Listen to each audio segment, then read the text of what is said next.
Now, your first alert forecast with Chief Meteorologist Joe Winters. Spring-like, certainly.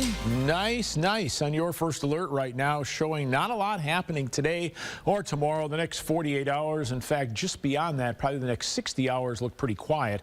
After that, though, things certainly ramp up. Storm system to our south may bring a few clouds. The storm system we're talking about on Friday still developing to the west. High pressure protects us the next couple of days, keeping those storms away, but then that high loses its influence as that low moves in. What does it do right now? Look at that. Maybe a few clouds down to the south. As we can see on Pinpoint Featurecast, Thursday looks good as well. We will eventually see on Thursday a bit of a change to a southeasterly wind and bringing in some of that warmth. 61 in Guttenberg, 62 in Hopkitten, Farley at 60 degrees, 61 in Fairbank.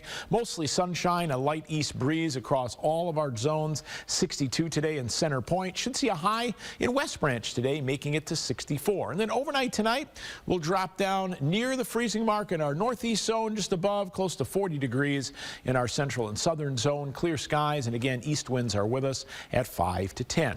Winds, always important, certainly. There's your stronger southeast wind, but the strongest Friday, Saturday, Sunday. As we can see, gusting higher than 30 at times.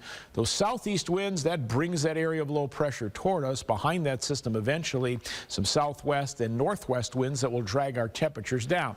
Quite a change coming our way. There's a look at your severe weather potential for Friday. The difference from yesterday, a bit of an enhanced risk of severe weather, just mainly outside the TV9 viewing area. Take out a small portion of Washington County, but north to south, a damaging wind threat, a large hail threat. There is an isolated tornado threat as these storms develop, but as they become more linear or form a line, that damaging wind threat would be greater. Let's take a look at some timing on the storms. Again, this is one model's interpretation of the timing. You'll notice some of these clouds developing by about 3-4 o'clock.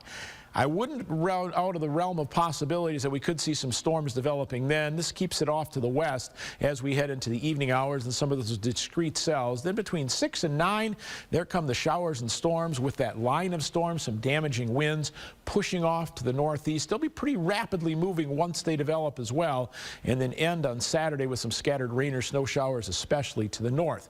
71 on Friday, 77 degrees on Friday, rather 71 degrees on Thursday. It is going to really warm up as that storm system moves in. We take a look farther down the road and we notice some cooler weather for Sunday, about 43 degrees. Sapadapaso Parade still looking good. We'll be near 60 degrees. That, of course, in downtown Cedar Rapids next Monday on St. Patrick's Day. Then we bounce around the 60s and 50s. But just so you can get your first alert during severe storms, here's what you need to do. Number one, make sure you have downloaded the First Alert Weather app and have your location set. That way you'll get the warnings wherever you are. Of course, we live stream, put a lot of details in the forecast on KCRG.com. You can sign up for a call to your phone, Weather Call Next Gen.